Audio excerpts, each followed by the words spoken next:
Hello and welcome to episode 116 of... 15 the Eldritch Podblast. I am Margaret. Clean. I am Jack. And welcome. Listen, alright, listen. Where did the laugh come from? Did you hear my voice? Normally I'm like, hello. I don't know. You started laughing before you even said anything. Or? I haven't spoken in my podcast voice yet today. Your podcast voice? Yeah. It's no different to your normal voice. No, but it's loud. You used to have a podcast voice. Yeah. At the beginning. Oh, yeah. Yeah. When you'd never recorded anything properly like this before. But man, this is a lot louder than how I would normally converse with you one-on-one, right? It just came out really weird. It didn't come out weird at all. It was stuck in my throat. And then listen, I read the notes wrong. What do you mean? Oh, what, 15, 16? Yeah. Listen. It's a whole thing. I've just eaten some animal crackers. I'm feeling a little bit funny. I'm feeling a little bit weird. Feeling a little jaunty. Yeah. So, hello. Come on in. If this is your first time here, sorry, not normally like this. This is no. It's a lie. Yeah, it's no, it is. This is exactly what it's like. Yeah, it certainly is. 99.9% of the time. Yeah. Yeah. So, hi. How you doing? What you eating? Tell me all about how you doing. What you wearing? What you doing? What you wearing? What shoes have you got on? What shoes have you got on? Someone said, I'm wearing steel cap boots. You're not going anywhere. No. You're not going. You're not. Long time for you you're not. But you have to take, the thing is, what you don't understand is you have to take them off when you come in. Yeah. When you're watching the podcast, you have to take your shoes off. You're coming into this house, your shoes are off. That person who was wearing steel cap boots at work, take them off. Take them off. Your toes will be vulnerable. But it's what we've got to do. Someone just before we started recording, singing me fist fighting Jack and Mags, being like, I've liked, I subscribe, I comment. I just can't do the bell notification. And then they left another comment afterwards saying, the entity joins the fight with the steel chair.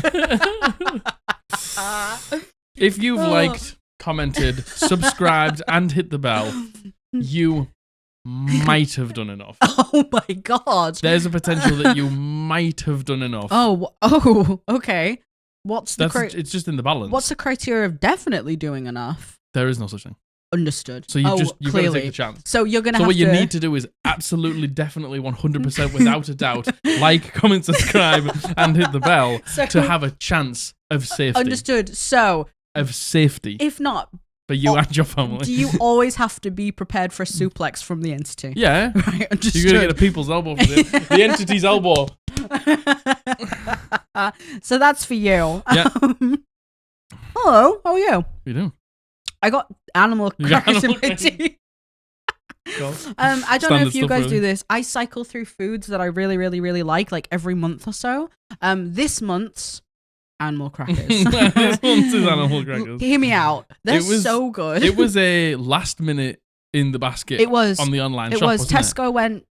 You look like the type of person who'd like these. Yeah. And I went. Oh well, yeah. You know what? True. You got your target audience, and it's me. You have advertised to me correctly this day, Tesco. Consider it done. Win today. So do you know what I did? I liked, subscribed, commented, and hit the bell notification for Tesco. Yeah. Oh. And now I'm safe. I'm marked safe from Tesco. Have you ever read? I know you have because I've shown you them. Your will or not. Going through reviews of like supermarket foods. It's oh my best. god, it's the best. It's the best thing ever. It's actually the best. Because the thing is, right? I say this to Margaret all the time. I was like, when you leave a review for something, there's only two things. Oh, it's incredible. It's changed your life. Either this thing's unreal, I really love it, 5 stars, would definitely like, subscribe, comment, and ring the bell notification again. Yeah. Or it's suplexed you. Terrible. Yeah, absolute it's the worst. Dreadful. The worst. I will never buy this again. Yep. It's like you never see like 3 or 4 stars. Yep. Pretty good. Yep. You don't see No, you don't. No, you don't. My favorite one, I think it was for some sort of lettuce. Oh, no, it was carrot sticks. It was for carrot sticks because we get carrot sticks for the dog. Yes. Someone wrote it from the perspective of their guinea pig. Pretending that they really loved the carrot sticks. Well, that's just cute though. That was cute. It was obviously like, I don't know. The thing is, I was going to say it was obviously a child. Why would a child be, first of all, on the Tesco's website reviewing the carrot sticks? Like, I understand the pretending just like a young adult. Yeah. Yeah. Maybe. A young adult. Yeah, someone just having a good time. Having a bit of crack. Yeah, that's all it is. Having Man, a good time with to carrot be a sticks guinea and that. pig reviewing carrot sticks. Just to be a guinea pig. To be a guinea pig. To be a guinea pig. Yeah. The short lifespan. Yeah, tis, but And it's a joyful one. You'll probably go before your time because you Ate got yourself. stuck somewhere. Yeah, ate you yourself, sneezed choked too on hard. something. Saying that guinea pigs are. Hey, I think we're thinking about hamsters here. Guinea pigs are far more resilient than guinea pigs. Don't think so. Oh, come on. Then hamsters, maybe. Yeah. Hamsters have like a minus. You can look at a 9 in hamster. Oh yeah. You can look at a hamster wrong from across the room and it will die. Yeah. Yeah. And then guinea pigs might have like, I don't know, like a minus 9. What am I talking about? Like a 1. Like a and 1. then a guinea pig's level 2. Max. Okay. Max. Do you know what guinea pigs have? Go on. They have Go on. low intelligence. Oh yeah. Well, yeah. Low intelligence. Yeah. But they're fun. Hey, me. They're fun though, right? Listen, I'm not smart, but I'll give you a good time. Are they fun when they leave reviews for carrot sticks on Yeah, Tesco.com? that's what I was gonna say. How are you? Yeah. Have you liked, commented, and subscribed yet? What you up to? What you doing? What you eating? What shoes you wearing? Yeah. What you drinking? Yes. Where you at? Mm-hmm. Where you at? Leave your geolocation down below. Do you remember when Facebook first introduced checking in places? Sometimes on my Facebook memories, and don't look this up, it's private. You'll never find it. You know what? I'm not even going to say this, actually, what I'm going to say. You have to say it now. No, it doesn't matter You because have to say it I don't now. live there anymore. When it first came out, I was like, I don't know, 15 or something. And I used to tag, and it would come up on my Facebook memories, tag me in my childhood home being like waiting for Greg's to open. And I'd just dox my own address. Yeah, but no one cared. No one cared. Yeah. That's the thing. No one cared. No one cared back in the day. Yeah, true. I mean, I doubt that many people care. No, true. Yeah, you know what? To be completely honest. Yeah, no, you know what? But, you know, you're going to be safe. Yeah, true. Or you'll be sorry. Oh my God, which one? Choose which one you're going to be down below. I choose safety. Yeah. Well, yeah, but what's the fun in that? Safety. That's the fun, is me being safe. True. Touche. I'm not going to be safe tonight on stream, though. Oh my God. Because I got some... Oh my God. I got some spicy snacks. Oh my God. And Margaret's going to keel over God. And die. Yeah, well, we realised, like, last minute, we're streaming tonight, you know, not when you're seeing this. No. But, every Friday and every Sunday at 7 p.m. GMT, so you should come and join us, gamers. You popped out to the shop and you came back, and I was getting ready. I'm like, come to the top of the stairs, and he just has these. No, don't. These Carolina Reaper crisps. Oh man, yeah, it's gonna kill me off. I'm so bad with spice. Yeah, I think it might just be a nibble from you. Yeah, just a nibble. Yeah. Well, I ate half of that samosa.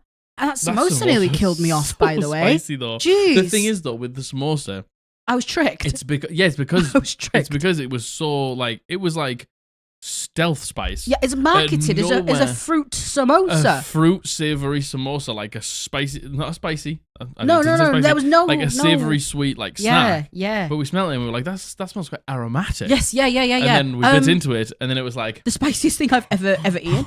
Oh, it was so spicy. No, it was so spicy. It was hot, really spicy, and I ate like the majority of it too. Just put it in my mouth. Yeah, just gobbled it down. Yeah, I did. Man, I thought of something that I wanted to mention, but I can't recall what now. We're not doing some house renovations. No, well, so that's a lie. What we're doing, is we are. Yeah, I keep calling it renovations. It's not quite. It's like a house. We're just shuffling. Yeah, we're doing a shuffler. Yeah, we're having a house shuffle. It feels like it's going to be renovations. So Jesus, currently in that room there, Margaret's office. Yeah, where you know where you see us stream? Yeah. That is my office where I do my day job, where I do like my Etsy work. Yeah. It's also where we play games, like just in our free time, because Jack has a computer. Nerds. Yeah. Because we like to game. Jack has a computer set up like next to mine out of view. And that's also where we stream. So it's multifaceted and I hate it. So a few years ago, yeah, we knocked through the double bedrooms. Yeah. There's a master bedroom and there was 2 small bedrooms, and we knocked them through to make a really big bedroom. Because we used to spend like quite a lot of time in bed. We used to watch a lot of things in bed and stuff like that. Yeah. But now because we game so much and we stream all the time, well, not all the time, twice a week, but for 4 hours, which is 8 hours a week, which is a lot of time. Yeah, a lot of time. We spend a lot of time in the office. So we were like, why is the bedroom the place where we spend the least the biggest time? room in our house. The biggest room in our house. Easily the biggest room in our house. So we're having a shuffle, and we're going to end up with Margaret upstairs in the office, which we'll stream in, and we'll do the podcast in. Yeah. Because we're going to basically do like a half room sort of thing. So we're hoping, again, we don't fully know like the way that it's going to be set up, because there is going to be changes for you. We're mentioning this because there is going to be changes. And we know that some people aren't fans of change. Me. But things do change. Yeah, things do changing. Things are going to change quite drastically, I think. So not in terms of like when we upload, but the set is going to change. The set is going to change. Because we are moving to a different room. We're unfortunately not going to have the brickwork anymore. Boo! I know, boo, that sucks. The brickwork is one of the coolest parts of it, right? But we are working on getting some comfy seats to sit in. We're going to work on... We're getting a neon sign. Yes. We have gotten a quote for a neon sign. It's a lot of money. Yes, neon signs are a lot of money. A lot of money. Yes. We're going to get a neon sign. We're going to just spruce it up a bit. So there is going to be change. We're not going to have the screen in the middle. We're probably not even going to be sitting this configuration anymore. We're just going to be sat sort of like next to each other on a diagonal. On armchairs. On right? armchairs. But... we haven't bought anything yet. We haven't done the move yet. We're doing it very soon. We'll be kind of in the throes of it when you actually see this. So there's going to be change there. There's also going to be change on stream, how the stream looks. Yes. It's going to all be the same room. We're hoping you're going to be able to see the podcast set in the background when we're streaming. Which is kind of, which is really cool. Yeah, which is going to be really cool. It's going to be cool stuff. So prepare yourselves for that. This is a fair warning. You've been warned. We don't know when it's going to happen for you, because the podcast is going to be the last thing that gets moved, just because it's so intricate. Yeah. And we want to keep, the episodes coming out while it's happening. Exactly. But exciting things. Very exciting. Very exciting. We have a coffee set up. Yes, we do. Oh my god, yes. Good segue. Yes, we have a coffee set up. If you would like to, you do not have to. Do not feel obliged to. Nope. Do not do it if you are not financially stable or in a good place to do so. No. But if you do want to, you can donate any amount that you want, large or small, to our neon sign. Yes. To help us move upstairs. Yes, indeed. Because listen, it's expensive. We've set the goal for 200. It's more than 200.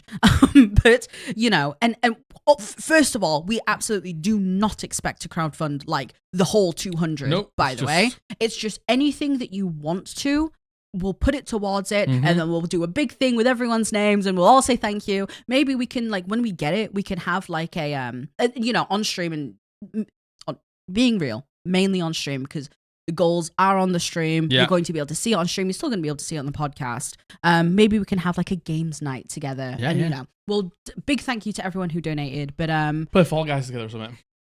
Oh, yeah. We'll play Fall Guys, we'll play Jackbox together. Yeah, that would be really Fall Guys fun. Because there's so many people who can join in. Yeah, that would be really fun. To celebrate this neon sign. Yeah. So, we just thought we might as well put it up there while we're doing it. Absolutely not expecting to crowdfund all of it. But anything would really help, because... that's tough. Times do be toughen, though.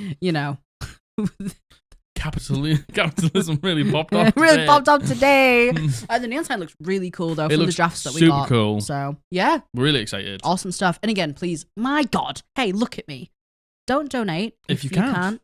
And you don't have to. So don't feel obliged to. But if you do want to, thank you very much. Yes, thank you so much. What else? There was something else I wanted to say as well. I've just wrote reno, not even renovations. Well, you know what? Our Wi-Fi, we're going to have to move our Wi-Fi around, which is going to be the worst part of all of it, I think. Ethernet. Well, yeah. Ethernet, sorry. Because we're plugged in. We're plugged into the matrix. I'm tapped in. And I'm fucking like turbo tapped in. No, I checked.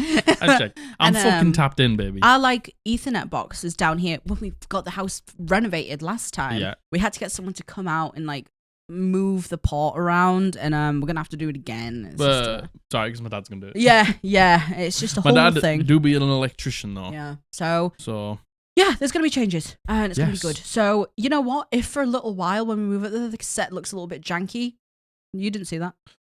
Who cares? You didn't see that. You're still going to get the fucking smoking hot content. Yeah. You know? Yeah, we're going to prioritize making sure that we can still get content out for you, regardless of how it looks. Huh? What was that? Sorry? Huh? Yeah.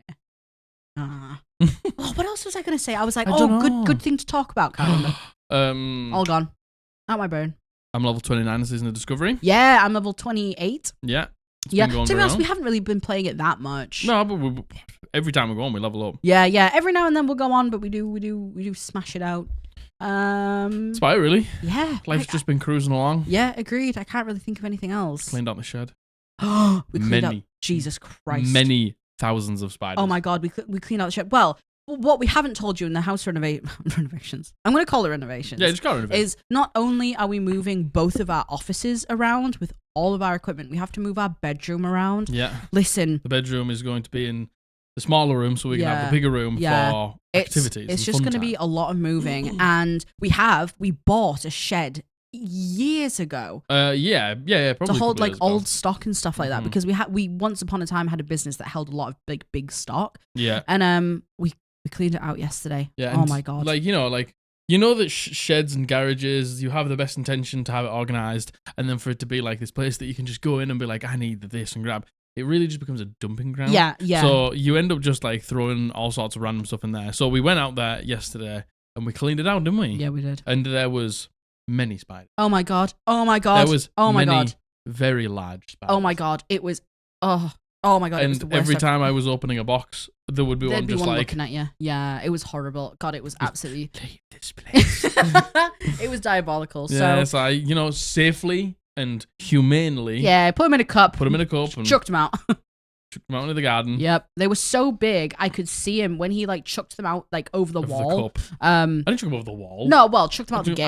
Out the gate. Like onto like the trees and stuff. I saw them flinging. Yeah. They were that big. Yeah, they were big. They were large. They were very big.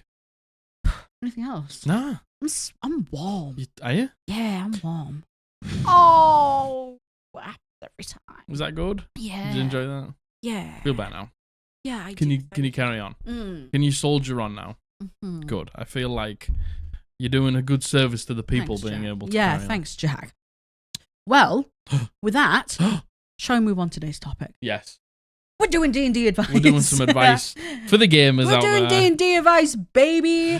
By far and large, the amount of submissions that we get the most of is advice. Jesus. Oh my God. Is advice. Yeah, we checked the form today because we started planning it today because, I mean, as long as it's planned before it starts, it doesn't matter, does it? Oh my goodness. I remember I said out loud, I was like, we have a lot of submissions. There is so much advice. Yeah, so thank you. Thank you so much. With advice, we try to take some from the very most recent because, we understand sometimes with advice. Yeah, some are urgent. Yeah. And then we also then go back up because we do 8. We kind of take 4 from the newest, 4 from the batch, from like the oldest, newest. Huh? The oldest that we haven't done. Yeah. If that makes sense. Yes. From the last batch. Yes. I hope that makes sense. So thank you so much for your submissions. Yes. Very much appreciated. I hope we can help you. Yeah. As much as you think we can, because clearly you do. Yeah. So let's do our best. So shall we just get into it? Let's get it, baby. All right. So I spelt topic, gopic. Oh my God. So you all know. Oh my goodness. Keep an eye on this today. I don't know what is going on, but Jack makes all the stops. So when we ever stop out for the dog or anything like that. And we know you do because I see you physically doing it. On the recording, we can physically see him doing it. It keeps disappearing on the document. It's only the stops part. How weird. So just keep an eye on it. Yeah, I don't know why, because you do them. I don't know why we're asking you to keep an eye on it. Because, keep an eye on it. Because I'll cut it out. Entity, make them keep an eye on it. Keep an eye on it. Or cut their eyes out. Yeah, keep their eyes directly upon me at all times.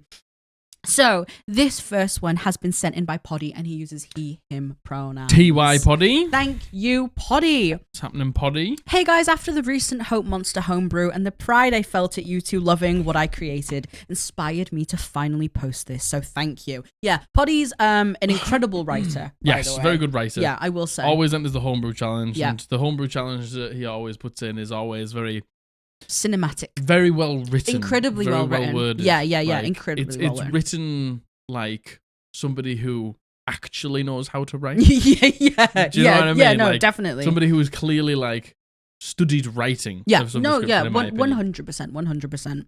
I was thinking of submitting Am I the Arsehole, but it seems self-serving because I already know I was.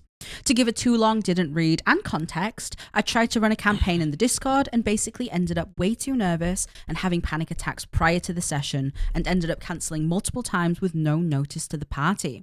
It then ended up being cancelled, and for this, I am truly sorry to my fellow Discord members. To clarify, I do have anxiety, but I don't think it is acceptable for your mental health to impact other people's lives, so no excuses on my part. My question and hope from this advice is, as a DM, and what do you do to really nail down a solid foundation for the sessions to come? Further to the point, if you two had anxiety, what would you do to settle yourself and actually get yourself comfortable enough to really get into the game and have fun? I love playing, but the dread I feel before every session is palpable, and it debilitates me a lot for fear of the players not liking what I have created.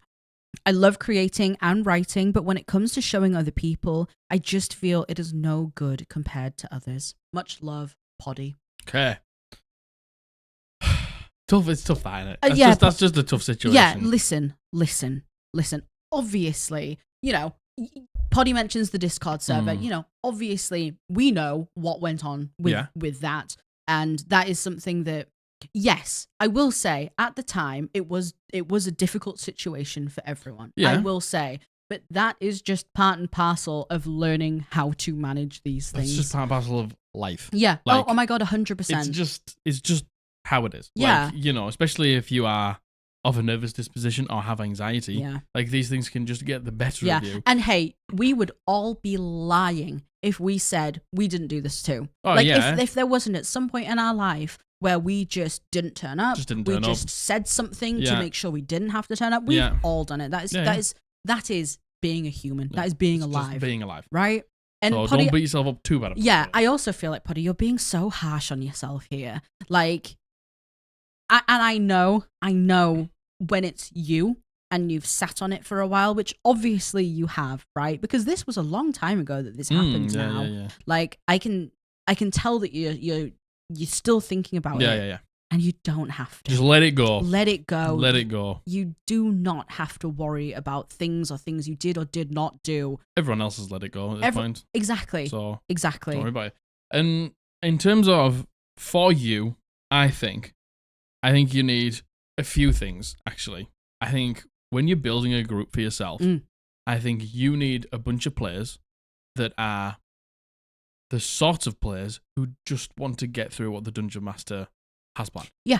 Because I think if you have because I have a few people like this at the table who will throw me a curveball. But because I'm a very confident improviser and now a very seasoned Dungeon Master, like, I don't panic when those things happen. Yeah. Or if I don't have the answer, I'm not scared to just, like, first of all, improvise and then deal with what I say in the time, even if it isn't what I want in the future. Yeah. I'll just make it work. Yeah. Like, I'm okay with that. But there are players out there who just want to consume 100%. Oh what my the god. Dungeon Master has, aren't bothered about, like, being chaotic and taking it off course. Don't, like, question this and that or anything like that. They're just, like, excited to play Dungeons and Dragons. Oh my god, 100%. I feel like a Dungeon Master like you, who is maybe a little bit nervous, just needs people like that. Totally. And there are so many of them. Oh my god, 100%. And honestly, I'll say this every single time. A lot of this is in your own head. You're your own worst enemy. I'm my own worst enemy. You're your own worst enemy. Like, a lot of this is in your head. You're saying here, like, I worry that I'm just no good compared to others. I worry that they're not going to like what I prepared.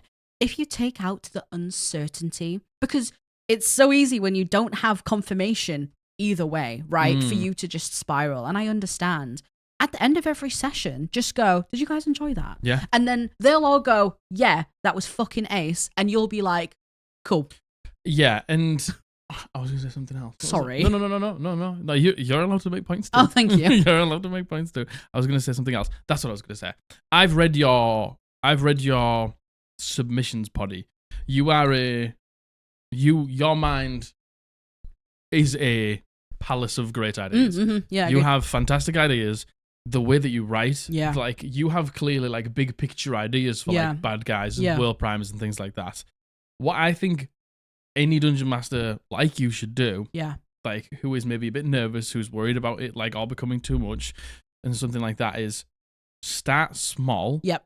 Like real fucking small. Yep. Tell your players that that's how it's going to go. I'm going to start off with just like a first section, 5 to 10 sessions, small arc, small town, like really true beginnings, and see if we all get along, see if I actually truly enjoy it, see if we enjoy playing together. Because at the end of the day, if you've got all of these like grandiose plans and these humongous ideas for these bad guys, and you start to lay the groundwork, and maybe you don't like it, they don't like it, you guys don't gel together, then it starts to like bring all those anxieties out. Then all of that like work and stuff like that, and all of those things that you do have to worry about starts to become too much.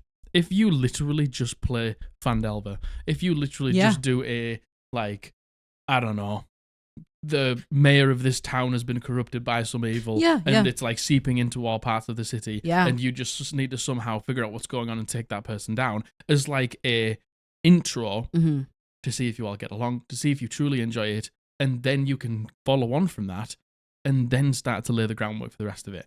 Like, there's so much to be said about starting small. And then 100%. And you mentioned Phandelver there. I was gonna say, have you considered running a module? Running a module, like you obviously, hey, with a module, you don't have to stick 100% to the material, right? You can do whatever you want with it, but that way you are doing official content that is known and loved and enjoyed and good for X, Y, and Z reasons.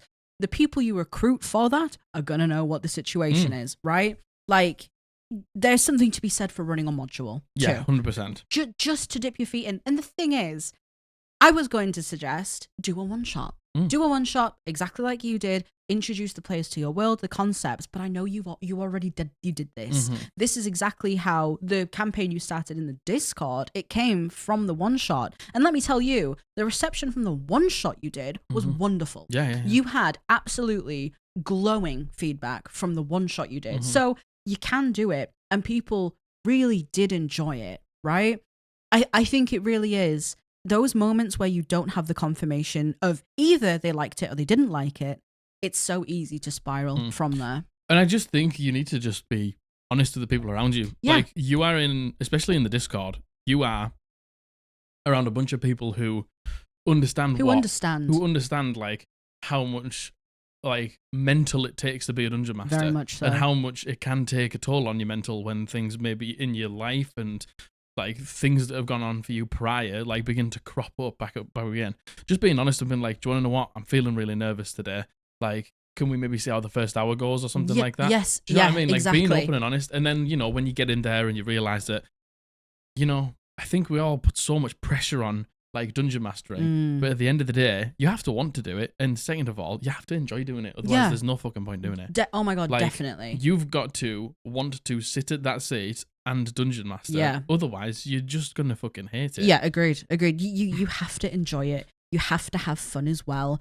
That's the most important. You have to enjoy it too. And it sounds like you're worrying too much. You're not able to enjoy the moment. Yeah. And also, by the way, there is nothing wrong with being like, hey, I'm not feeling it today. Yeah. Can we call it off today?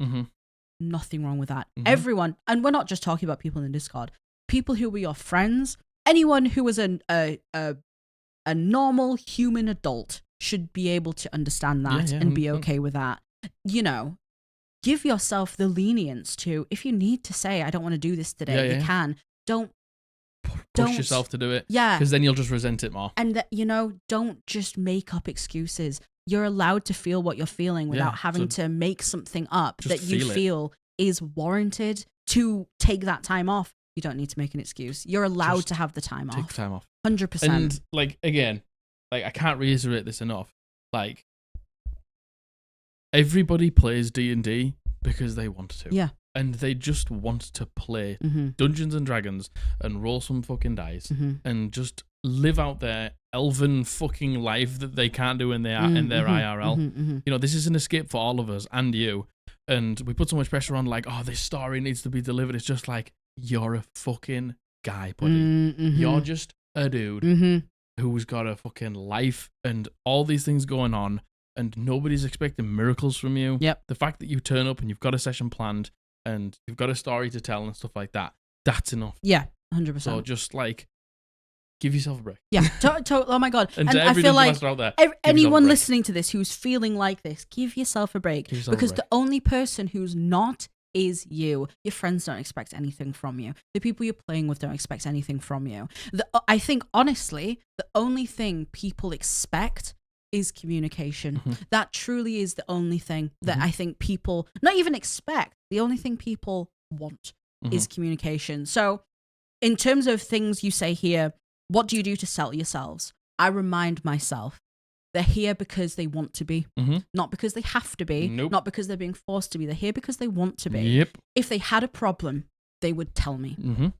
I know this whole podcast is focused around people asking for advice because they don't know how to talk to people. Mhm. 9 times out of 10, if someone has a problem, they will tell you. And if you're taking people from this community, if there's anything that you'll probably get is just a bit of honest communication. 100%. Yeah, agreed. 100%.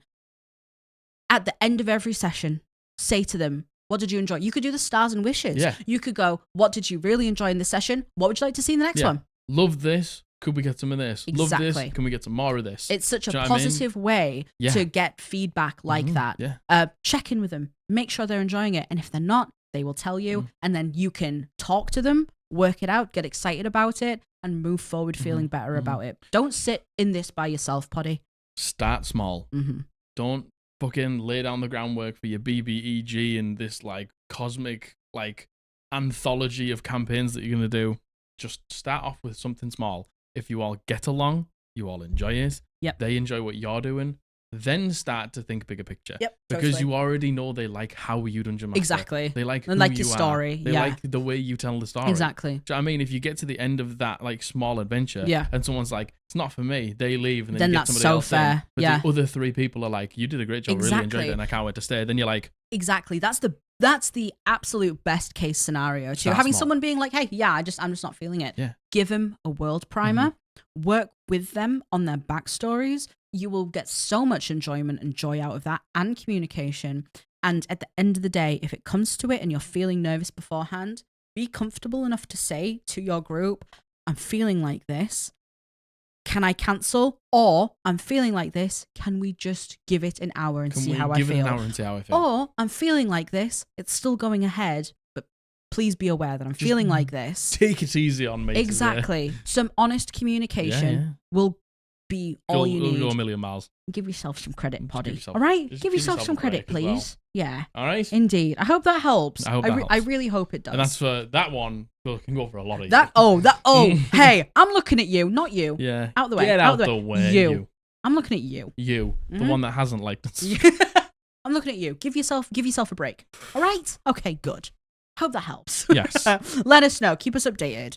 And then you can send an update in, then we won't read it. All right, this next one. This has been sent in by Anonymous, please. And he uses he, him pronouns. Thank you very much, Anonymous, please. Thank you, Anonymous. The title is Not Liking Roleplay. Hi there, I've been a listener for a few months now, and you both to be extremely emotionally intelligent, and I respect your opinions.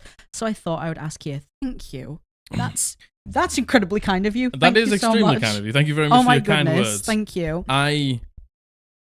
Yes. I do have emotions. I do have emotions. I do have, you know what? No, I would say we are emotionally intelligent. I would agree. Yeah, agree. We're very in touch with our emotions, each other's emotions, and Yes. I feel like a lot of other people's emotions too. Yeah, and if we are both unbelievably emotional beings. Incredibly, yeah. Like, as a man, Mm-hmm. I think I'm extremely emotional. Yeah, you are. Yeah, Not you just, are. like, crying all the time, but like I'm a very just emotive, emotional like person. I wear my heart on my sleeve. I think that's it. I think humans are emotional. Yeah. You know, regardless of whatever gender you identify with, Humans are emotional, and we've said it before, it's such a shame that men are made like, you're sat here going, for a man I'm very emotional, but it's like, no, for a human you're very emotional. Yeah, but like but because of what you're about to say. Yeah, because you know, you're told, oh, you're not. It's women. Women are Yes, emotional. exactly. You're not allowed to feel feelings. Suck it up, man up. You know what I mean? Yeah. Such a shame. But It is a shame. It is a shame. But, you know, we are we are very emotional. Babies. We are. We're very. Oh God, very much so. So's our dog. So emotional. So thank you very much. So since the pandemic, I've taken part in 2 online campaigns with people I didn't know previously. One is set in a sci-fi universe, and one in a completely homebrew world, both with modified 5e. The latter being the latest, in which I played in for a year and I just quit. It made me realize that I genuinely don't like the roleplay side of TTRPGs when I'm the one in it. I feel like I can't play the roles I make, or I get too lost in them. I'm shy, awkward, and I hate attention being on me with a burning passion. For instance, my first character was an alien with a short lifespan who was the epitome of, what if I gave a nuke to a caveman? and with my latest character, a detached urchin turned smuggler / pirate when it came down to, had a heart of gold. Mm-hmm. Even though I love the creation process, the dice rolls, and combat, where I find it way more exciting to be creative in, by the way, my alien character once slammed a cooked goose on an enemy's head, a la Joey from Friends, and then blinded them until their turn, lol, and learning about the world I'm in, and I just do not like role-playing. I've since tried finding new games, but it's been difficult, as a lot of people I find tend to be focused on roleplay, and I'm just not. Any advice would be nice, as I would still like to play and learn, but I don't want to impose on how I want to play on others. Cheers. 2 things. First of all, expressing yourself in combat and loving it and finding interest in the world that you are in and wanting to find out more is roleplay. 100%. Is roleplay. Oh my God, Just 100%. because you don't sit there talking in a voice about how your sister was murdered and now you lament the person and can't wait to see their blood spilled on the battlefield. Yeah. Doesn't matter. 100%. Everyone roleplays differently. Absolutely. As long as you turn up and you have a good time. Have a good time and they're invested. Yeah. Like the fact that you want to find out about the world and stuff like that. Well, exactly. Like, exactly. That's role-playing. Yeah, exactly. I think an important question to ask yourself here, Anonymous, is, I don't like being involved in roleplay. Do I mind being privy to roleplay and sitting back while that happens? Yeah. Because if that's the case, if you don't mind that, then genuinely, who cares? There isn't a problem. There's no problem. There really isn't a problem. And this is the thing. We have so many submissions, so much like where it's just like, there's one player at my table who sits quietly, and I don't know how to get them involved because when I try and involve them, they don't seem to want to be involved. Yeah. And it's like, do they care? Yeah. Do they want to be involved? Like, are they happy to? Are they just happy being here? Are they happy watching? Are they happy being involved to no matter how small of a degree when the roleplay is going on? Yeah. As long as they have a say in the decision, as long as they get to roll some dice and kill some stuff in combat. Yeah, exactly. And then as long as they're like along for the ride, they might not care. Yeah. That might be you. And I think one thing that I was going to say is, you're saying that you want to impose how you play. Like, that's unfair. Yeah. Is it? Yeah, like... Being you is never something you should apologize for. No, never. No, absolutely not. Literally never. The thing is, I understand what point you're making here, being like, if I join a game where there's loads of role play and I'm not role playing, is that me imposing how I'm doing? No. It's just not your preference. I think a really important thing is, again, think about, do you mind just role play in general? Are you happy with just like not being involved in it, but happy with it being there?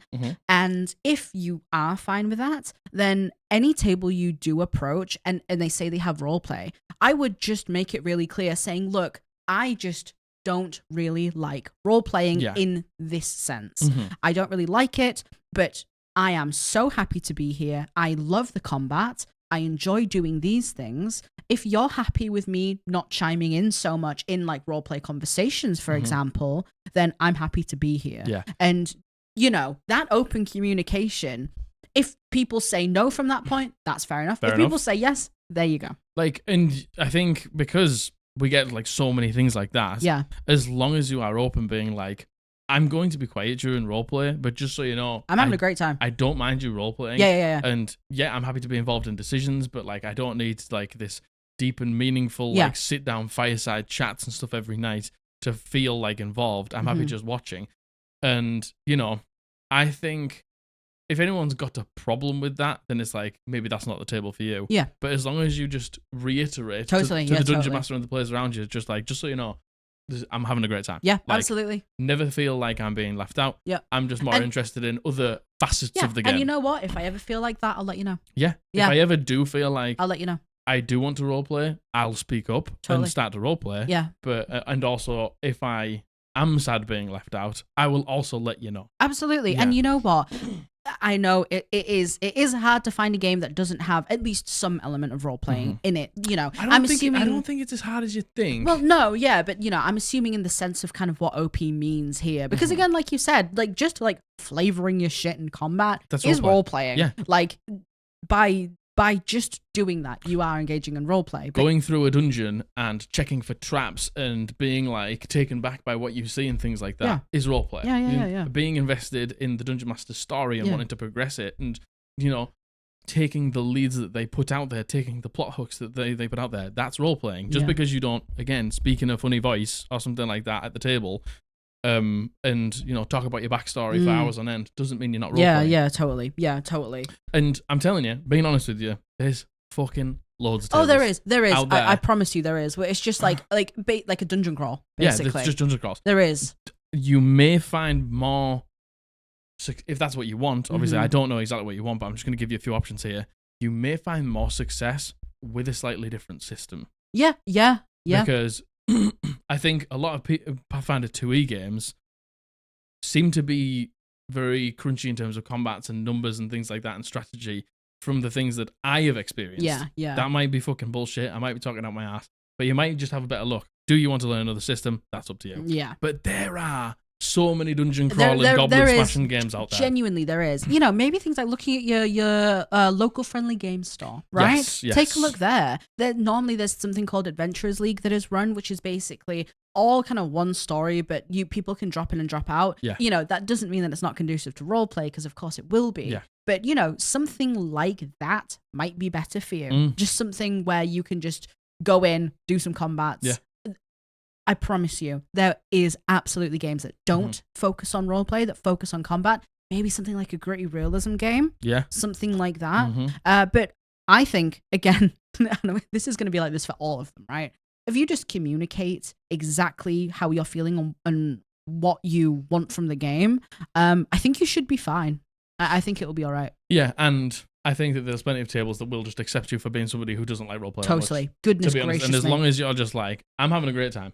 Just so you know. Totally. Yeah, absolutely. And as long as we have like a combat every session, I'm happy. Yeah, absolutely. absolutely. And as long as you communicate that that's your want, like I would be able to deliver that for you because I do combats most sessions. Yeah, indeed. And I think a lot of people do as well. Yeah, I agree. I hope that helps, Anonymous. I really hope it does. Good luck in finding a group. Yes. You got this. Yes, you got this. All right, this next one. This has been sent in by Anonymous, and she uses she, her pronouns. Very good. New DM here, and I love world building, running a session, and a lot of the other parts of being a DM. But I suck at coming up with puzzles and clever traps for my players. Does it make you a bad DM to just take these things off the internet instead of making them your own? No. Two things I will say here. No. First of all, don't put them in. Yeah. If you can't think of them and you're spending loads of time and stressing your brain out and getting upset because you can't think of them, just don't put them in. Yeah, just don't do it. Just fuck it off. Yeah. Your players might not care. Yeah. Like, I rarely put puzzles in. Yes. And I rarely put things like riddles and things like that in. Well, that's because we're dummies. Yeah, but you don't come to me and you're like, no, I wish there'd be more puzzles and more really interesting traps in the game. No, we really don't. You don't say that. No, because you just enjoy the things that I do plan. Yeah, and you know what? Such an important thing about being a DM is enjoying what you're doing. Yeah. Like, I feel like you really learned this in the past year or so. Yep. With planning. You fucking hate planning. Hate it. You despise it. And now, since you've come to that realization, it was something similar to this. You were like, I have to do it. Yeah. I have to plan. I have to do this. As soon as you just let the shackles off and decided you just don't have to do what you don't want to do, you've enjoyed it so much more. Mm-hmm. Like I said earlier, because I am so comfortable with improvising, I just realized that if they ask something, and look, I have Abby at my table. She asks tough fucking questions. She asks a lot of questions as well, like real brain twisters. And there's sometimes where I just commit, and I'm like, do you want to know what? That might not have been exactly what I came up with, but that's what I came up with at the moment, and I'm sticking with it. Yep. And that's fine with me. I'm just like that as a person. Yeah. And it's better for me because I'm not sat at my computer Yeah. when I want to be playing Season of Discovery, when I want to be playing Valorant, sat there going, man, I fucking can't think of this puzzle, which I don't want to plan because I want to be sat there playing Season of Discovery. I'll just play Season of Discovery. Yeah, exactly. And then I'll just plan it all in my brain. Yeah. And as long as I've got the real fine notes that I know I need to have, everything else can just come as it pleases. Yeah, 100%. And, I know that that's not necessarily relevant to the puzzles thing, but, But it is because if you don't want to do them, yeah. if you just sat around, like, scratching your head being like, man, wasting your time. Being like, I have to do these. You don't have to do anything. No. First of all, you don't have to. You don't have to. And you have to enjoy it. And, to answer the second half, being like, does it make you a bad DM? What do you think online resources are there for? What are they there Oh my for? God. First of all, nothing. Nothing is original anymore. Nothing is original. Absolutely, categorically, nothing Nothing. is done without a reference point, right? And, that's why they're good. That's why things are good. That's why you hear of this specific puzzle. It's good. Everyone uses it because it's good. Take Griffin's Saddlebag. Yeah. A book of homebrew magic items that are, the Dungeon Master's Guide isn't great for the magic items. Yeah. It's got a couple of good ones, but a lot of them are sort of useless or like crazy overpowered that you're never going to get to the level where you're going to use. So something like Griffin's Saddlebag, it's the same thing as taking it off the internet. You're just taking it from a book. But just because you didn't come up with it in your own brain doesn't mean it's not good. Yeah. I steal loads of stuff because the only thing I care about being original is my story. Yeah. And I still steal bits of other people's story and put it into mine. Because that's just how it goes. So never, ever, ever, never think, and never let anyone make you think. Nope. Never let the people on the Reddit, never let the people on the internet make you feel like just because you've used a resource that's available to you on the internet makes you a bad DM because you didn't think of it 100% of yourself. That is absolutely not how this works. What makes you a good dungeon master is what makes your players like your session. That's what makes you a good dungeon master. Yeah. The way that the reason my players like me as a dungeon master is because of the way I tell a story. Yeah. And the way I deliver it to them. Yeah. And I run tough combats, and that's what they're like. They don't care that I found that monster on the internet. No. They don't care that I stole part of my fucking big bad from this TV show. Nope. They couldn't give a fuck about that. Nope. They're just enjoying playing, and Yeah. I'm enjoying dungeon mastering for Yeah, them. And I'm enjoying it because I'm not doing the things I don't want to do. Exactly. And it's like a module. Yeah. You wouldn't think you're a bad DM because you're running a module. And if same thing. Same thing. And if anyone thinks that you're a bad DM, because we've seen this take before, a bad DM for running a module, get a fucking grip. Get a life. Get a grip. Get a better opinion. Yeah. That's a trash opinion. Yeah. Honestly, Anonymous. I not No at way. all. You are not a bad DM for taking things off the internet. And if you just don't like doing them, just don't do them. If you don't like doing them, just don't do them. Just don't do them. sit there and waste your time, stress yourself out. Just don't do them. And you know what? If for whatever reason you stop doing them and someone notices and says, just say, look, I don't like doing them. Don't like doing them. I just don't like doing them. It's a waste of my time. Mm-hmm. I can do all of this other stuff because I'm not doing this. Like, you're so entitled to do that, by the way. Mm-hmm. It doesn't always have to be, I do exactly what my players want all 100% of the time because you're a player too and you have to enjoy it. Mm-hmm. I hope that helps. I hope that helps. Hope that helps. Yeah. Oh, sorry. I thought you were going to clap out then. Nope. Oh my God. All right. Oh my God. He could do it. He could do it. You know what? We haven't had a single stop. Watch us now. Don't say that. I know. Watch us Why now would you say have that? 1,000,000 stops because the dog's going to be a demon. All right. This next one. Go for it. This has been sent in by Anon, and they use they, them pronouns. Thank you, Anonymous. Thank you, Anon. Currently playing Pathfinder 2e, not D&D, though the system doesn't really matter. Agreed. We effectively have a paladin where part of their oath is they have to make a decent attempt to help someone in trouble, or they could lose their powers at the DM's discretion. The problem is they take that to the absolute extreme, using it to further endanger the party or themselves to the point that, if not for some pure luck rolls, we would have TPK'd. Now, due to an accident by our cleric, who also has something similar, but only uses it to restrict and weaken others, not themselves, we ended up being teleported deep in the mega dungeon we're exploring. This was right after a few difficult fights due to bad rolls, and the first thing that happens after the teleport is we get jumped by a beast much higher level than us that stunned all but one player, then one-shot our strongest player. By numbers and luck, we managed to run and barricade ourselves in a corridor with 3 doors, one being the one that we just came through, and 2 have a giant behemoth-looking monsters, and the last door we hear a scream from, and it is locked. The problem is, we are all hurt, the spellcasters are running on almost empty, and we are underleveled and underprepared to try anything. Though our paladin is trying to forego resting and possibly go into another fight/boss fight to save whoever screamed, simply because of their oath. We tried reasoning, stating that going in near dead doesn't mean you're making a decent attempt to save them, and that waiting until we are in better condition, plus we at least have a plan of rescue, would fulfill your oath better than blindly rushing to yours and very likely the party's deaths. All to no success. Do you have any other ideas or suggestions to help with this? Man, that is a stinker. That stinks. Well, my first bit of advice would have been to tell them that going in like this isn't going to help anyone. Yes. So I think we're at the point now, and the reason I put this in is because I don't like these ambiguous ultimatum things. I know. This ambiguous, like... I know, at the DM's discretion. If you don't help somebody to the best of your ability, yeah, you're going to lose your oath. Yeah. In my discretion. Yeah, see, oh my god, someone like me, who I have to deal in a lot of absolutes, I really struggle with seeing, with things like this, I struggle with reading between the lines for things like this. I would be constantly checking and being like, will this mess my oath up? Will this break my oath? And it would be the worst for me. So first of all, the fact that is the situation makes me personally want to die. I understand that, and it I can't speak for your paladin. I think let me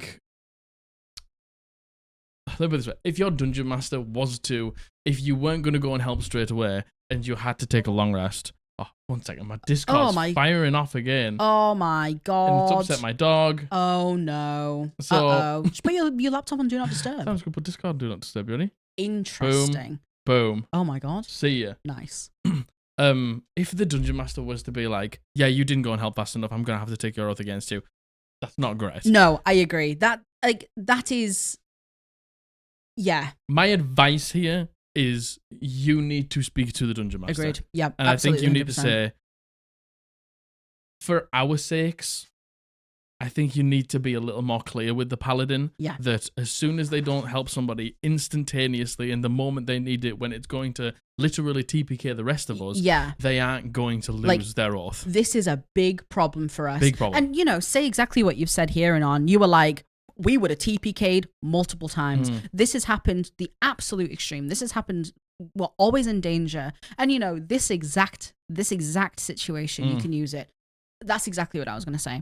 You have to now, above game, go to the DM privately and say, look, this is a problem for everyone the whole party. And could you please just have a word with them? Yeah. Let them know that they aren't going to instantly lose it. The thing is, it's hard because unless the DM actually is the type of DM who would be like, yeah, you lose it because you didn't help this one person, then, I would actually say that the DM is just at fault. Yeah, honestly. But I think you need to have the conversation to get that clarified. Yes.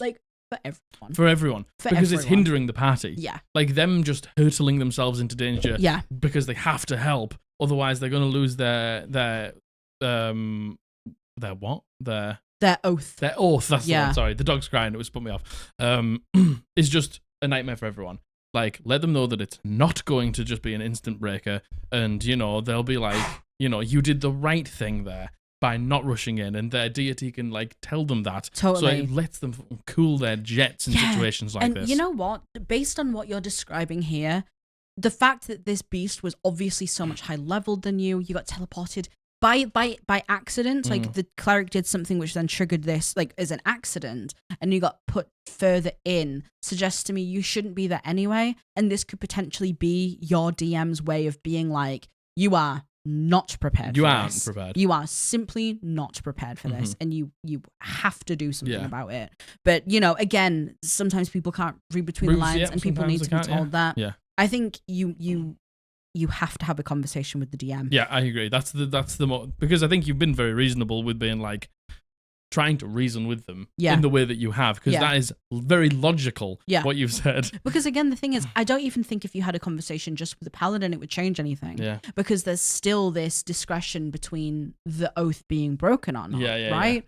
Yeah, I think a conversation with the DM has to be had here. I agree. But you know, I'm sorry because this sounds like this is really frustrating for everyone. Yeah. Like it can't be good for the paladin either. No, probably. Right? The paladin's mental's probably in the garbage. Yeah. Because they constantly think they're going to lose their oath, which would be a nightmare. Yeah, exactly. If you lose your oath as a paladin, do you just lose your powers? Is that what it is? You become an oathbreaker. Yeah. Oh well, I mean. Oh, you know that's. Yes. Yeah. Cool. Yeah, I understand.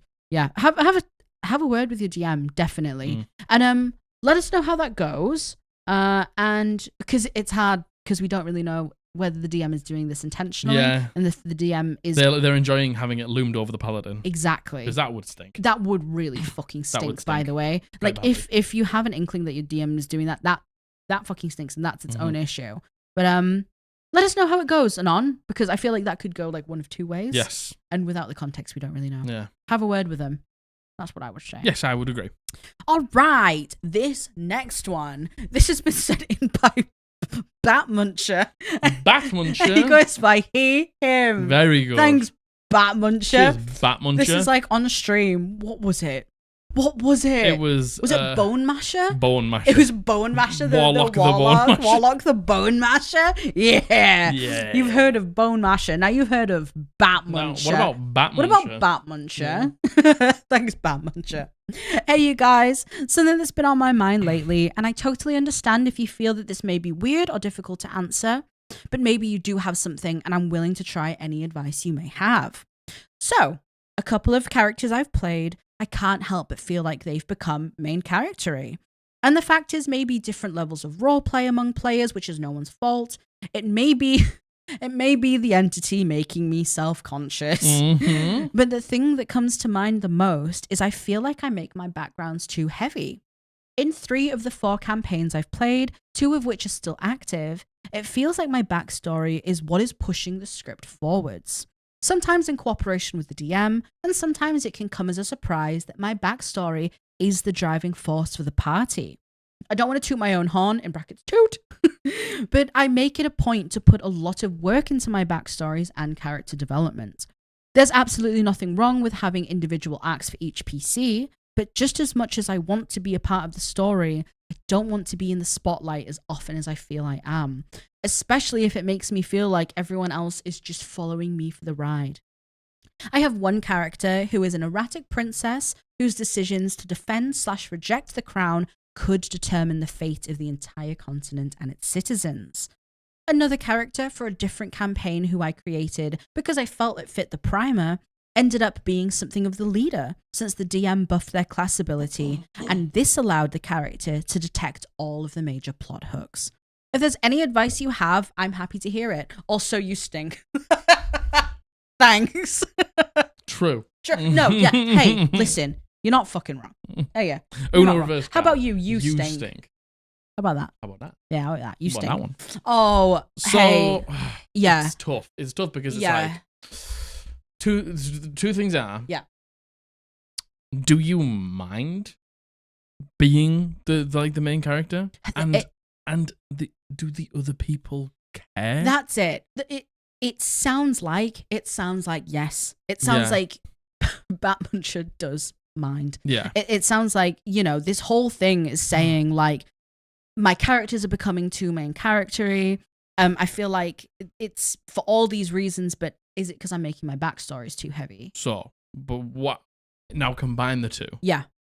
Do you only mind because you think other people mind? Yeah, totally. If you had the safeguarding knowledge that nobody cared, everyone was actually just having a great time. Yes. And they're really excited for you, and it's great.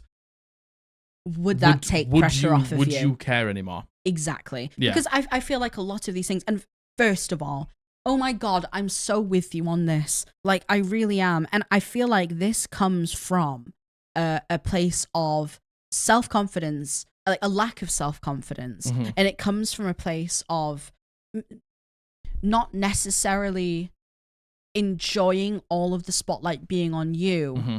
but also actually enjoying it, but feeling guilty. I think that's what it comes from. Mm-hmm. And I feel this so hard. You can only imagine what it's like. Jack's my DM, you know? Jack's my life partner. Pat. He's my life part. Get out of here. He's my life partner. He's my flame, my muse, my concubine. That's me. You know? I'd be flaming, I'd be musing, I'd be concubining. Like, you know, all of the above. And we talk about my backstory fucking loads because we live with each other. We love D&D. We play it together. Like, it's something that we do get to talk about a lot. And because of that, and I know this isn't the case, I know it isn't. Sometimes I can feel like, God, man, am I getting special treatment here because I get to have this line of communication with you? But I also realize that everyone else could have this line of communication with you if they wanted to. But, you know, it's not as easy for them. But you would never stop them if they wanted to. No. You know, and you make it clear to everyone that they can reach out to you if they need to. They can hit me up if they want something or need something or want to ask questions or just want to talk about the backstory. So, all of that worry is in my head. And there's a chance here, OP, that it's in your head. It might just be in your head too. If you haven't heard, there's a difference between what you perceive to be true and what is actually true. True. And there's also a difference between what you perceive to be hints versus what is actually being told to you. Yes. You know what I mean? And, you know, like, all of that being said, like, I do think, personally, you know, this is just me, personally, giving you the ability to see all of the plot hooks in a campaign is maybe a little much. Yeah, and again, the ability to be able to see, like, all the plot hooks, you know, for me, I fucking wouldn't want that. I wouldn't want that. I wouldn't want that. I wouldn't want my players to have that power. Yeah. Like, and I think giving that out almost does make you a little bit of the main character. I agree. I do agree. Tap into behind the screen and what the Dungeon Master has planned, because you can just see it all, I think is just a little bit crazy. I fully agree with that. Personally. Yeah, no. To be honest. I do agree with that. And I also understand what you're saying here in the latter half, being like, you know, because I am so heavy in my backstory based on the primer, based on what I've been told, it's one of these things where if you build your character solely for this world, of course you're going to feel more like the main character, especially if, let's say, other people haven't. You know what I mean? Yeah. If they haven't as much. If you have more backstory that relates to the world specifically, even just in length, by the way, than someone who maybe has less, you are going to feel more incorporated because you are. Yeah. And so it's like, then this comes down to, do you genuinely feel like that, or do you only feel like that because of the people around you? Yes. Because then, if you wanted to, because then you start to come to the crossroads of, like, I love doing these really complicated backstories, but when I do these really complicated backstories, or like these really in-depth backstories, I seem to become a little bit too much of the main character. Do you want to try and pull it back in that aspect? Yeah. The next character that you make, don't write so much prior, write it as the campaign happens. Absolutely. Like, write your story within the campaign, and just play somebody a little bit more, like, with a more simple and humble beginning. Yeah, and you know what? Maybe not even necessarily that. We suggested just a suggestion. Yeah. Well, we suggested someone on stream. Someone not a similar situation said, you know, how do I stop adding to my backstory? Yeah. And we were like, just think of like 5 important pillars to your character. Maybe that's something that would help. I also think I don't see anything wrong with, if you don't want to have a conversation with the group, which, by the way, I think should be the first point of call, especially if these people are your friends. Yeah, right? They might not give a fuck. If they're your friends, they're playing with you because they want to, because they like you, and I'm assuming it's the same for your DM, right? I don't think there's anything wrong with saying to the group, hey, by the way, like, is everyone okay with how much like time I'm getting? Yeah, like how, like the abilities I'm getting. Yeah, I have to be honest. I'm self-conscious within myself, and I don't want to take away from anyone else. You say here, like, especially if you have maybe some newer players and you're more of an experienced player, that's a very valid concern. Yeah, 100%. Like, just say, I'm feeling self-conscious about this, and I really don't want this to impact anyone else. Is everyone okay with this? Your friends are going to want to tell you. Yeah, they'll tell you if it's a yes or a no. They're going to want to tell you. If it's a yes, you can do something about it. If it's a no, then there's nothing to do. Yeah, exactly. And then maybe that will alleviate some of the fear, right? But because you're right. Is the fear born from, oh my God, they think I'm having too much airtime, as opposed to I'm having too much airtime? Yeah. Right? Exactly. And, you know, if you don't want to do that, which I think is the best option, is the best option. You can go to your DMs. You know, I know that you've given like 2 different examples here. Like, you could go to them and just say like, hey, like, maybe I'm feeling self-conscious about it. Could we maybe just cool the jets a little bit and focus on someone else? And I will help facilitate that in game. Yeah. To get the focus on someone else. Yes. I think. Yeah. This is such a valid worry. Yeah, I worry definitely. about it all the time. Yeah, I think a lot of people do. We get a lot of like, I'm feeling too much like the main character. How do I involve other people? How do I like get out of this situation in terms of being the main character, or am I just thinking I'm the main character and I'm actually not? Exactly. And no one thinks this other than me. Yeah, because I worry about this a lot too. And at the end of the day, all of the people I play with are my best friends, right? If I just have to think, if they had a problem, they would tell me.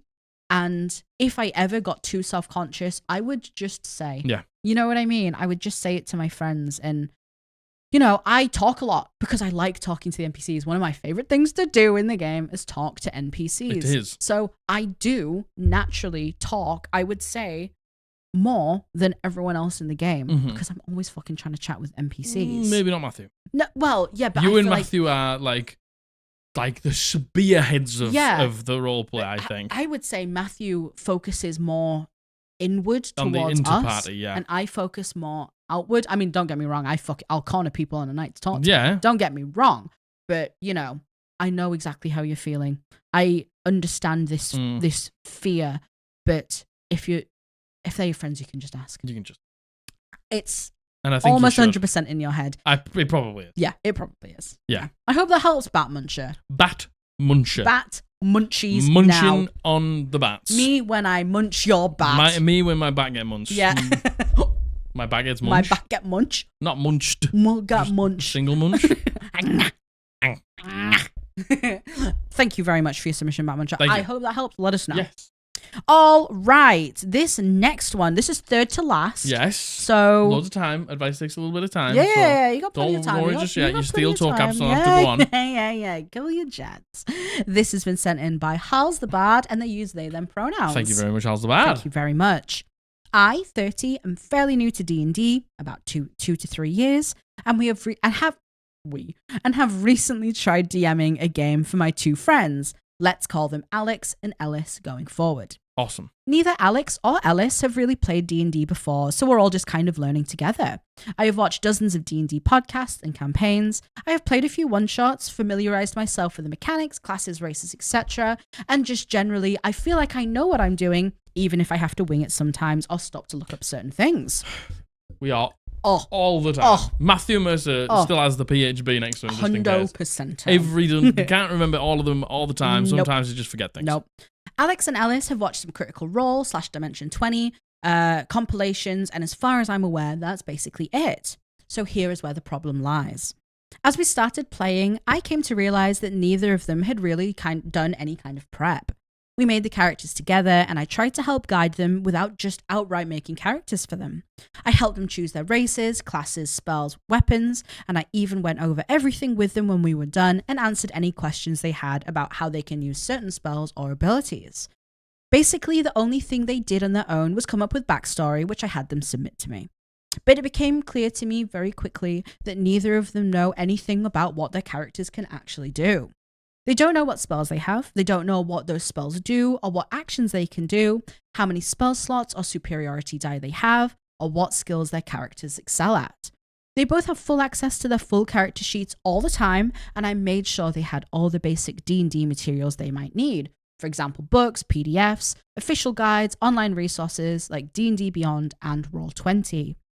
Pretty much every encounter I've set up for them so far has almost ended in a TPK because of such ridiculously silly things, like trying to do a high dex action with a negative dex modifier and taking damage from it, or forgetting that Eldritch Blast is a cantrip and they can literally just spam it if they want to. And it's not like I was setting them up to fail by giving them strong enemies or anything. It's been exclusively bandits or guards, and I've set up plenty of opportunities for them to talk or sneak around these encounters, but they always seem to try the things that they have the lowest chance of succeeding at. This obviously quickly wore all of us out, and we've dropped off after 3 to 4 sessions because nobody was having any fun. Recently, they've both come to me and asked if we can try again, but I'm very hesitant because it feels like they expect me to be the one to know everything, and then they can just get to fuck around in the world and I'll just make it all work out. How can I nicely tell them that I don't want to DM for them again unless they both show me that they've taken the time to actually learn the mechanics of their characters, so I don't have to be the only one keeping track of everything? You say basically exactly that. That exact thing you said at the end. You don't, say the words fuck around and things like that, but you say that. Yeah. That is the fucking message that you need to get across. You know exactly what you need to say. You said it. Nailed it. Yeah. 100%. I'm happy to do it. I'm happy to do it again for you, but I can't hold your hand through it this time. Like, I need you to put in the effort and the work yourself to understand what you can and cannot do, what you are good and aren't good at. Like the very basics, right? Because everyone, like Jack said in the beginning, everyone's going to have questions. Everyone's going to be confused about how certain things work. That's just how it is. Yes. But just the basics. The very basics. The very basics. I can cast a cantrip as many times as I want. That's not too much to ask. Genuinely, it isn't. And I understand everyone learns things differently. Me, I learn things very differently. But there's a difference. When I need to learn something, I have to go out of my way to ensure I learn it before I do the thing. Like my spells, for example, I have to individually print out every single spell card on a card so I can see exactly what I have in front of me so I know how it works. That's just how it works for me. And for my abilities, I make a separate sheet and I write down all of my abilities. I tick off every single time I use them because that's how my brain works. Mm-hmm. Maybe something like that would be good for your players, but you don't have to do that. You don't need to make that. You do not need to make that. If that's the way they learn, that's what they do. Sorry about that. Our dog knocked the camera over. Yeah, dog knocked the camera over. Great stuff from him. Our technical assistant. Good stuff. Another reason why we must move out of this kitchen. Yes, desperately. I'm so sorry. I have not a single clue what we were saying there. We got stopped abruptly and immediately. No idea what we were talking about. Yeah. So like you were talking about the sheets that you make. Yes. But that's not on you. Oh no, that's not. You can't be doing that. No. I think you just honestly need to say, like, I'm happy to do it for you again. I would be quite excited to do it for you again. I'm really interested in doing it for you again. But I need you to be a little bit more invested, a little bit more committed to understanding how your classes work, how your subclasses work, like what you have, what you don't have, what you are good at, what you are bad at. Yeah. Just so we can, work together. Like, ask me questions. Yeah. Like, at least show me that you're interested. Yeah. But you need to just say it almost as plainly as you did. Yeah, and I would also give examples. Say, we only lasted 3 or 4 sessions last time because we all just got frustrated and we all had a bad time. That is because you didn't know your stuff. Like, remember, you had no idea what your stuff was, and then we would have to stop and we would have to sort it all out. And it went really badly because of that. Like, that is one of the main reasons why it got hard. And again, say, they probably don't understand how much you have to do as the DM as well. Say, imagine you playing your character and having to know all that stuff, because it is a lot. Yeah. But say, imagine that tenfold, having to manage all the other things, and then also having to manage the story, push you guys along, answer anything you guys say. It's a lot to do. Yeah. And I simply can't do it again. I can't do all of it manage again. Yours. Yeah. I can do my part, but I need you to do your part. Yeah. So be like, let's do it again, but let's not make the same mistake we made last time. Yeah. Because it was frustrating for all of us and the same thing's going to happen again. Say it exactly like how you said it here. Yeah. And there's nothing wrong with expecting that. And say, hey, Like, how do you learn the best? Yeah. Like, what will make it easy for you? Yeah. And talk about it and then go, perfect. Now we know. Let's do that. I'm going to send you on your way to sort that out. Yes. I'm going to sort out anything I need to do on my end. Yeah. And then we can come together and it will hopefully be a better experience. Yes. It's not on you. Not on you. And at the same time, we have to recognize that people learn things differently. Yeah. And that is not a case of not wanting to. It's just not a case of being set up properly. Yeah. So give them the best chance at succeeding. Mm-hmm. But they have to want to do They it. have to want to do They it. have to want to do it. They have to want to do it. You can't make them want to do And it, unfortunately. You can't do it for them again. And if you explain this and nothing happens, nothing changes, You there's have your answer, right? You've got your answer. But I hope that's really the best advice that we can give, to be honest. Yes, I agree. Yeah, it's not down to you. It isn't. And No. I hope that helps. And I really, really hope that you have a wonderful, fruitful, successful campaign after Yes, this. and you said it best yourself. Yeah, you really did. To yeah, be honest, yeah. you already know what you need to do. Yeah, you really did.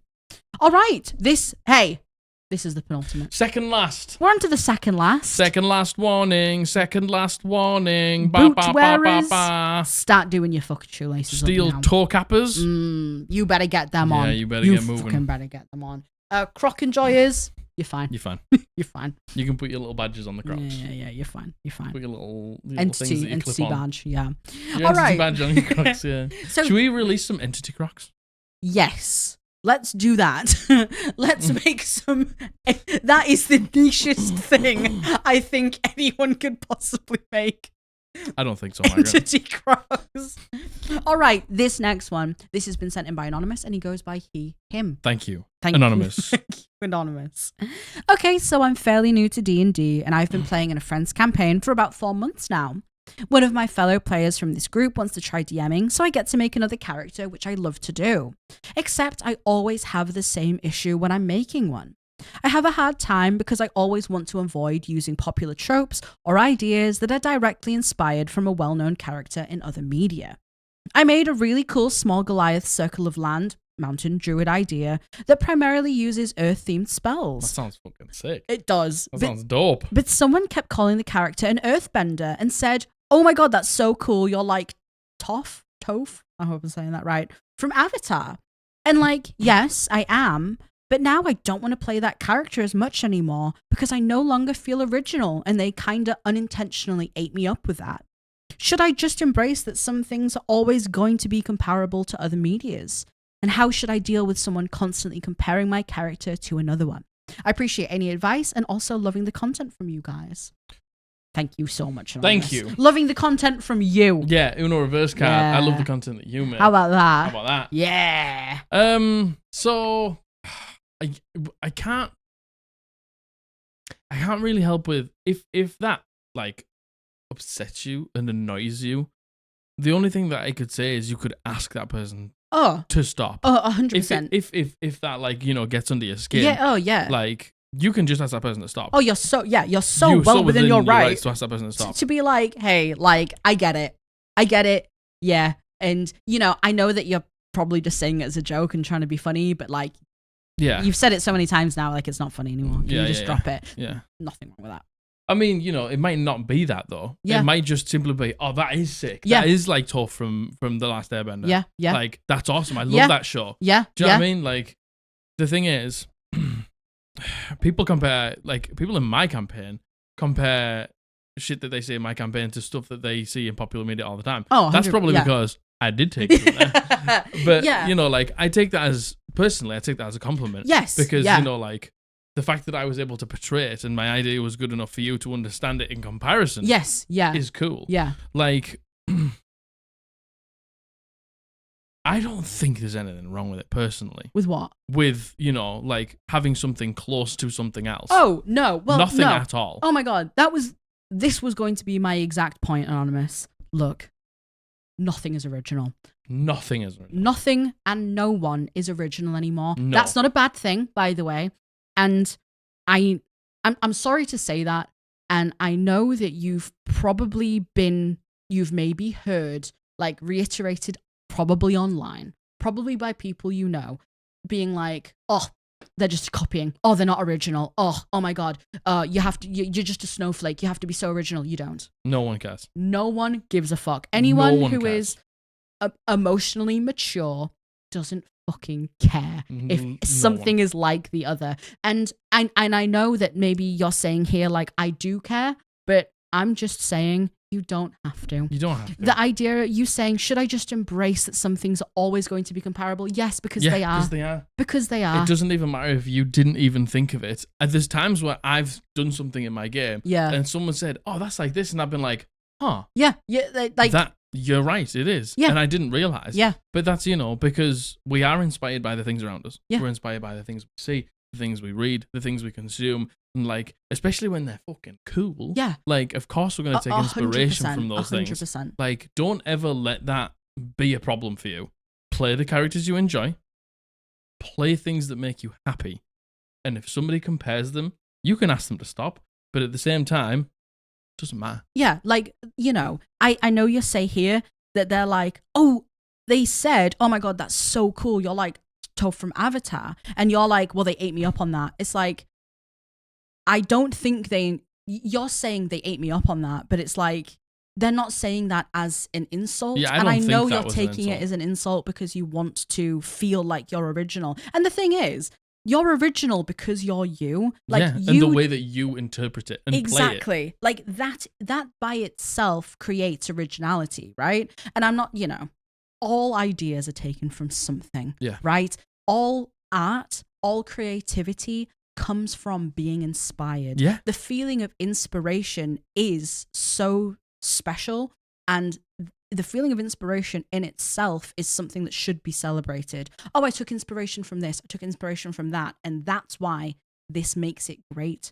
Because you take inspiration from things that move you. And if you're moved and if you enjoy it, then nothing else matters. Nothing matters. Literally nothing matters. Nothing else matters. Literally nothing matters. Like, if you are enjoying yourself and you are proud of what you've created, who gives a fuck if it even remotely resembles anything in popular media? Exactly. Who cares if somebody thinks that your character doesn't look exactly how you like? You know, when you say something as a dungeon master, you're like, you describe it like something, and then somebody says, "Oh, I imagine it like this." It's like, that isn't what I describe it. As long as you're having a good time imagining it like that, it doesn't matter. Exactly. Like you say, you want to avoid using popular tropes, and to be honest, this is something that I did a lot when I was younger.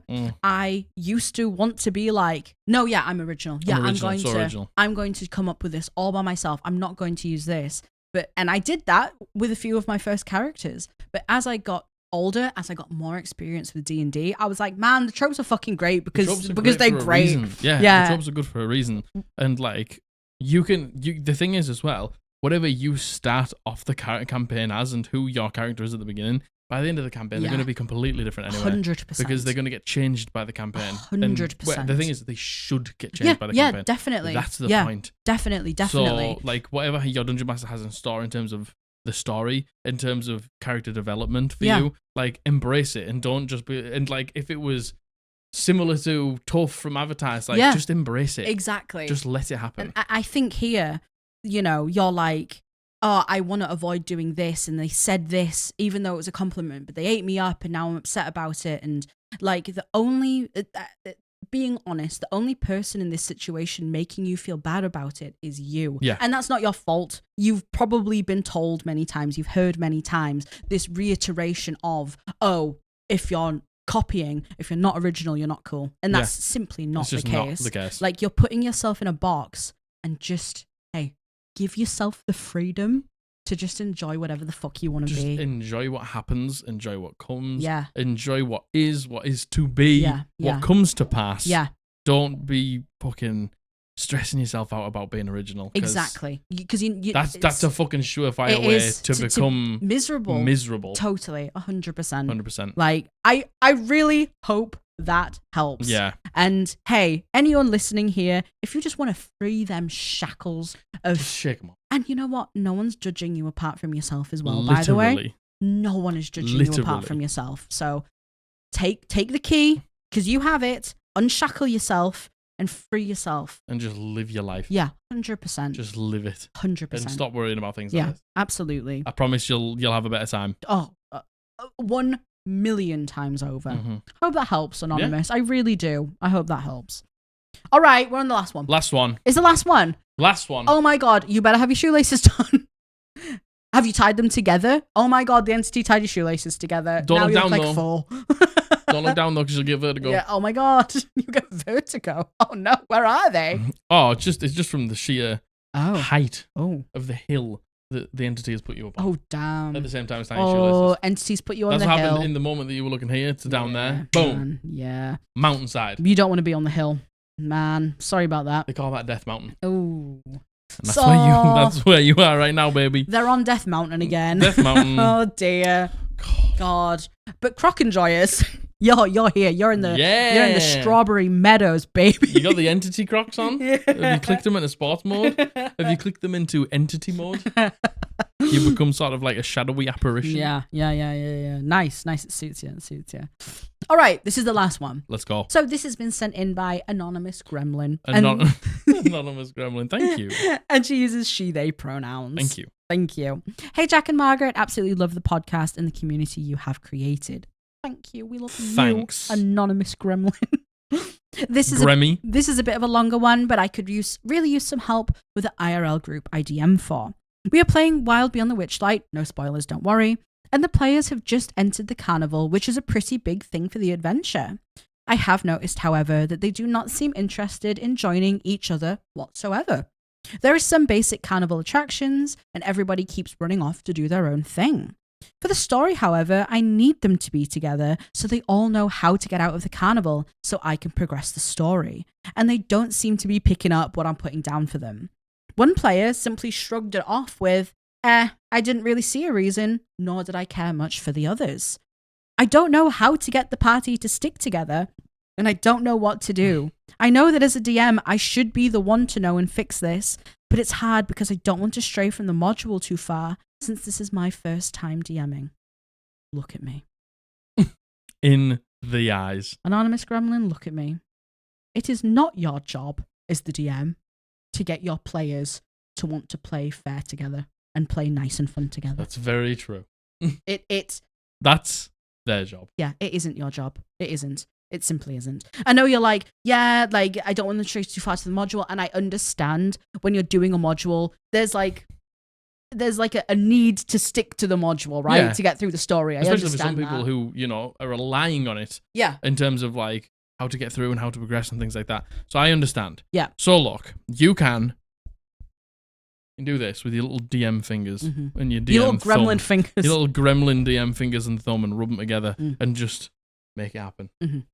Maybe they all go to sleep that night and they get a long rest, but they all wake up in the same room at the same time, about to do the same thing. Maybe they're all one person's going to the Ferris wheel, one person's going apple bobbing, and one person's going mind reading. And as soon as that person sits down at the table for the clairvoyance thing, one person sits down in the Ferris wheel, the person dunks their head in the water, and as they do, boom, they're on the same. Oh my God. You can rub that little DM magic together. This is a world where anything can happen. If you want your players to be in the same space, they can be. And you know what? That is a brilliant suggestion for in-game. You can do. Yes. You can honestly, you can do whatever in-game and get them together. If nothing else works, you are the dungeon master. You can make it happen. You can make it happen. 100%. Just so you know, I'm going to give you that power. Totally. I'm going to give it to you now. Yeah. There you go. Yeah. Oh my God. You've got them. it. Show them.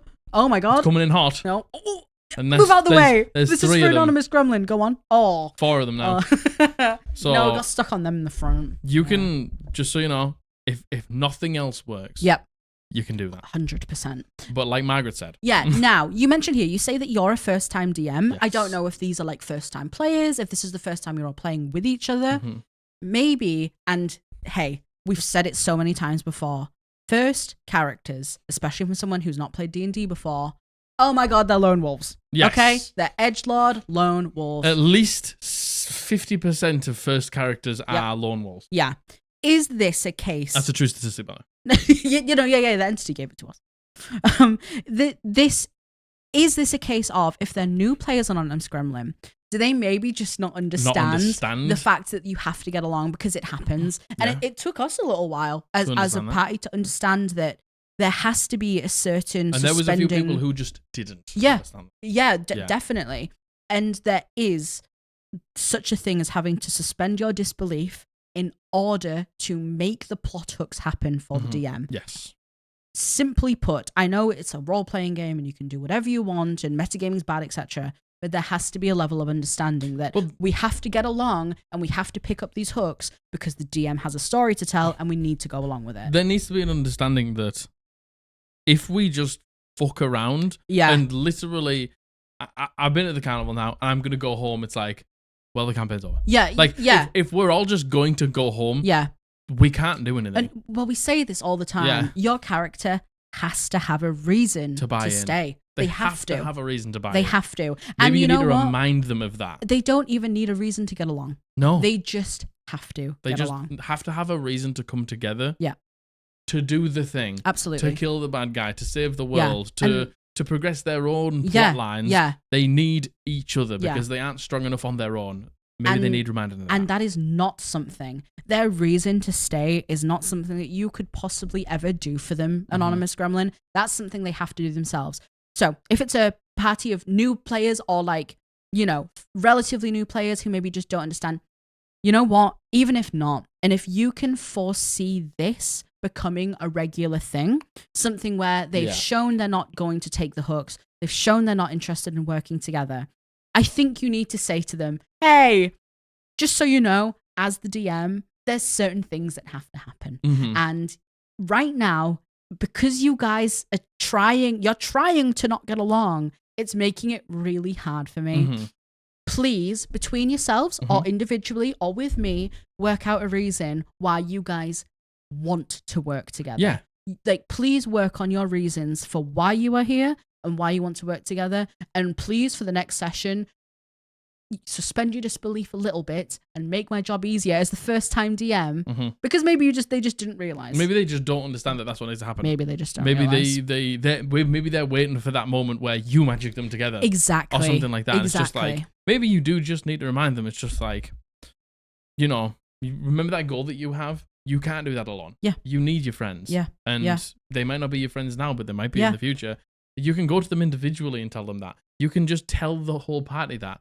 But you need to just, you know, remind them that this is a collaborative storytelling game. Exactly. That we all need to work together on. Exactly. You together with me. Yep. For us to progress. And, you know, this is a long-term game. This is a long-term thing. And you have to get along. Please suspend your disbelief. Not even get along. Just work together. Just work together. Just work together. Be willing to at least work together. Yeah, just be willing to work together for the sake of the campaign. Like, for my sake. Yeah. Like, again, this is such a common thing for new players. And, you know, I don't know if they're new players, but, you know, for your first time DM, you don't want to also have to be worrying about finding reasons for them to get along. That's their job. It is. Yours. It definitely is. It 100%. is. I hope that helps someone, Miss Gremlin. Helps. Yeah, I hope it does. I hope that helps. It's a super easy fix. So don't worry. And if you want to know what, if some of them just don't want to, then maybe they just don't want to play D&D. Yeah, exactly. Like, if you don't want to collaborate, at least with the other people at the fucking table, then I think maybe you don't want to play D&D. Yeah, absolutely. Absolutely. And honestly, the whole just being able to have everyone just be able to work together, I think is an experience thing. I think that shouldn't be too much to ask. No, it isn't. It isn't too much to ask. Shouldn't be too much to ask. There shouldn't be something that Dungeon Masters need to worry about, in my opinion. I cursed us. Yeah, Margaret cursed us. I don't know if you've seen how many times we've clapped out in the past half hour. Since that moment when Margaret was like, we haven't clapped out once. We've clapped out 5 times. Dog knocked the camera over. Oh my god, I cursed it. But it's okay because it's done now. That's it. So thanks for being here. Yeah. Anonymous Gremlin, I don't know if we've wrapped that up. Yeah, we did. We Definitely did, yeah. Good. You've got this. You've got this. Yep, you've got this. It's going to be fine. You've got this. Be honest. Be open with them. Yep. You've got this. And I feel like that goes for every single one here. Yeah. Yeah. Be honest. Be honest open. communication. You can't go wrong. Yeah. Yeah. It's hard. It is hard. No discounting that. But yeah. You'll all be fine. I hope that helps everyone. Huh? Thank you. Yeah. For being here. Uh-huh. We love you very much. Yeah. Bear with us in the next coming weeks for set changes. Yes. Bear with us. We will continue to remind you. I know change is scary and hard, but bear with us while we get to grips with this. I don't know when it's going to happen, but we'll keep you updated. Yes. Yep. Our Ko-fi will be linked down below if you do want to donate any money towards the neon sign. Yep. Thank you very much if you do. No problem. If you don't, no pressure at all. Pick up some merch. Oh my god. www.eldritchpodblast.co.uk. Entity t-shirts, logo t-shirts, heavy metal t-shirts, the lot, all on there. Go and pick them up. Our Etsy shop is down there as well. Code Podblast will get you 10% off at the checkout. Notebooks, mugs, spell cards, the lot. Go and pick something up if you want. Like, subscribe, comment. Oh my god. Ring the bell. Oh my god. Or the entity is going to come at you with a steel chair. With a steel chair. Yeah. It's going to be Entity's elbow. Oof. Yeah. Oh, you don't want to feel that. Yeah, you're going to get fucking... Pointy elbows, let me tell you that. Very pointy elbows. Yep. And the entity may look like smoky and incorporeal, but believe me. No, bony. They will bring the pen. Yeah. Oh, yeah. They will lay the smack down on y'all. Yeah. On that note. I love you. I love you. My dog loves you, even though he knocked the camera over, and he's very sorry. He's thinking about it. He's looking at me. He's thinking about it. We've been the Eldritch Podblast, and we're going to see you on Thursday. Bye. Bye. Thank you and bye.